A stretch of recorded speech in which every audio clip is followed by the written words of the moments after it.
మన ప్రపంచంలో ఎన్నో రకాల పక్షులు, రకరకాల జాతులు కలిగిన పక్షులు ఉన్నాయన్నమాట.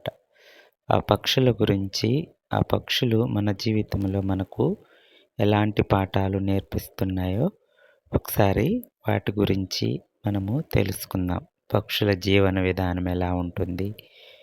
వాటి పరిస్థితులేంటి?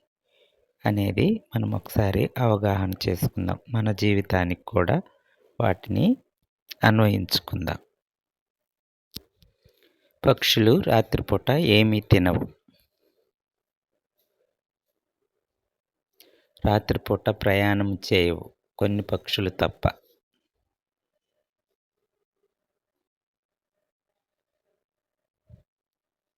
తమ పిల్లలకు ఏం అవసరమో ఆ సమయంలో అవి నేర్పిస్తాయి. ఎక్కువగా తినవు. మనం ఎంత ధాన్యం వేసినా అవసరమైనంత వరకే తిని ఎగిరిపోతాయి.